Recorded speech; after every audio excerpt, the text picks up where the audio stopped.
ɗauko rake guda biyu,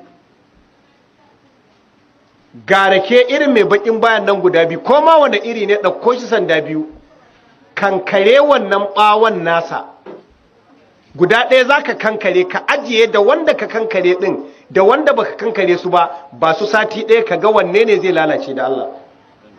Wanda aka kankare, ashe wannan abin da aka kankare shi ne izama maganin lalacewar rake zuwa wani lokaci, ko ba haka ba ne? Shi kuma da aka kankare masa wannan jikin, wannan iskar da kake zuka ta zo ta bi jikinsa ta lalata shi a cikin kwana 3, ga kuma wancan ɗan uwan bai lalace ba. To abin da aka kankare shi, ɗauko shi ka ajiye shi a gabanka, bai da amfani kenan ko yana da amfani? Tun da yawa jikin raken amfani, to kuma ba shi da inda zai amfani? Ina tambaya. To wannan fa shi ne abin da ƙasashen turai suka ci gaba, suka fi ƙarfin barazanar lafiyarsu. Da abin da yake mai amfani idan aka nutsu, tafkir, tunani, shine zai ce wannan abin yana da amfani. Rabbana ma khalaqata haza batilan subhanaka faqina azaban nar. To da zaka dauko abin da ake kankarewar, ka zuba shi a cikin tukunya, ka kawo soɓo, ka zuba jan soɓo ko farin, ka zuba a ciki, ka tafasa shi, ka tace, ka kawo 'yar zuma ko sukari ka zuba ka sha. Wannan abin da ake zubarwa, wanda ake kankare shin kai wannan ka gani. Ina da wani aboki, maganin da yake fitarwa kenan. Duk wata cuta da za ta iya taba maka fata, da za ta iya huda jikinka har ta shiga cikin jikinka ta yi ma lahani, wallahi in ka sha wannan ka samu kariya. Ka samu kariya.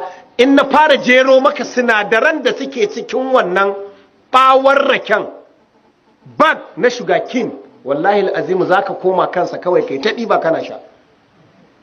Idan ka nemi cuta ka kasa gano ta, ɗebi wannan ɓawon raken ka zuba shi a cikin tukunya, ka kawo jinja, citta, ka ɓararraka da shi, a dinga shan ƙaramin kofi. Ba wai ma cutar ta bayyana ba, ƙonewa za ta yi da kanta, ka a neme ta a rasa. Kisa za ga masu wayo kawai bayan raken suka daddatsa shi faffafaf sai su kama shanye shafa, hau wannan ɗan abin da yake daɗe bakin. In ka je Saudiya za ga an yanke kan, an yanke ƙasan, an tura shi a wani inji kawai da zai markaɗe raken gaba ɗaya da ɓawonsa da komai. Kofi ɗaya za a baka kawai ka sha kai tafiyarka, har ɓawon bayan ba kankarewa. Amma saboda ƙarancin bincike da muke yi, ga abin da zai amfanar da mu, mu koma kan asalin bincike. Iskarmu ina yawan bayarwa, tana ɗauki iskar da muke fitarwa, carbon dioxide, cuta ce, ƙwayoyin cututtuka ne wanda suke cikin iskar.